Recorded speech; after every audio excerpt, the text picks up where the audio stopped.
Vivek, Ramaswamy, and Elon Musk took Capitol Hill by storm this week as they pitched their goals for the Department of Government Efficiency, or DOGE, to members of House leadership. Let's bring back my very special guest for the day, Republican Pennsylvania Congressman Guy Reschenthaler. He was in the room where it happened. How did it go?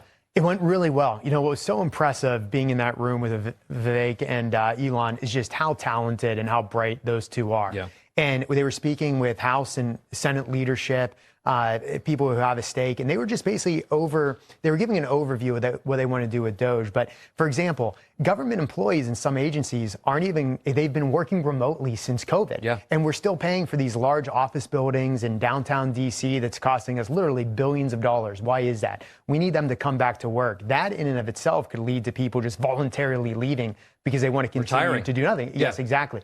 Additionally, just the scope of the federal government, people need to get their arms around it.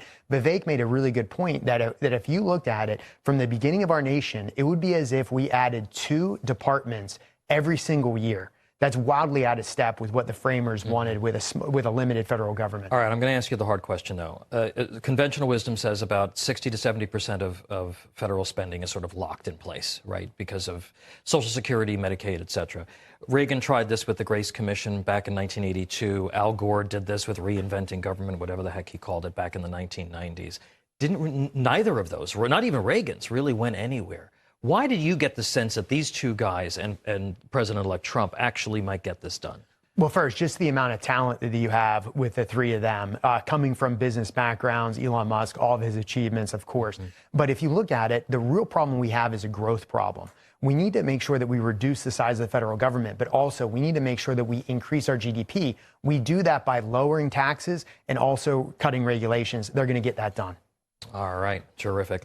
You know, I just think you got to keep everybody in Congress sort of swimming in the same direction. It's not going to be an easy thing to do, especially to the tune of $2 trillion, which is what Elon Musk promised everybody.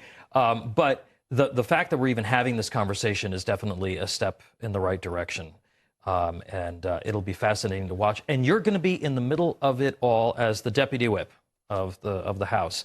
Congressman Guy Reschenthaler, thank you so much for being with us.